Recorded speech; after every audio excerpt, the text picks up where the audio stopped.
Test. Check. 1, 2.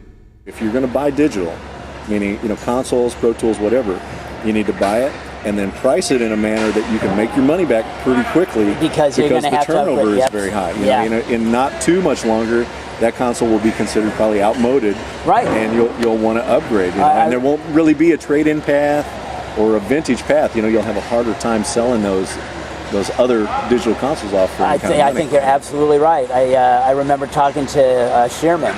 This was years ago. This had to be at least 6 years ago, just as this whole thing was really starting to just gallop along. And he said, we have adopted the product cycles of the computer industry.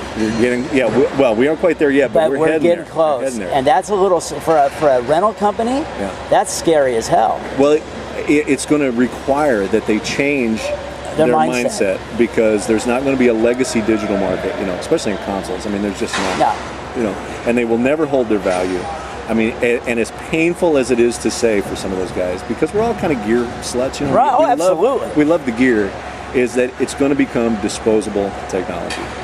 When you're done with it, take it and destroy it. Go to the scrapyard and get rid of it, and get whatever you can get out of it, because it's never going to last. The companies won't support it in terms of software, other things. It just won't happen over time. It's unrealistic to think of. I fully expect in the next year to walk into a bar someplace and see a bar band playing with a Digico D5 or one of the other early ones that were out there that just aren't being used anymore. Right. It's like, we'll see that, but what will drive that away is when those consoles malfunction or break down. Yes. And they have to get them fixed. Unless the only thing that would save that market is if we have things like we saw happen with half-inch tape machines, etc. Whereas there's this whole cottage industry of people that grow up that do nothing but repair legacy products and rebuild legacy products. But I can't see that happening with digital. I really don't see it. It's funny, we're talking about this, and I'm thinking of this show that we were watching on the History Channel, this Pickers show. I've seen it, yeah. So it made me think of the one where they walked into the place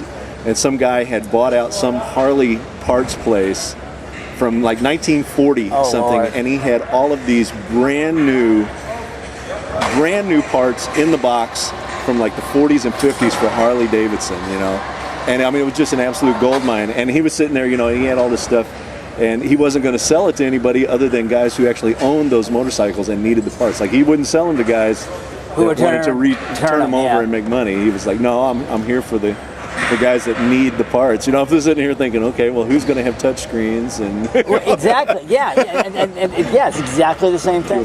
We have all this vintage, incredible technology going on stage, but I want to use the best thing I can find, both speaker system and console-wise, to present that to the audience. I don't want to get in the way of that.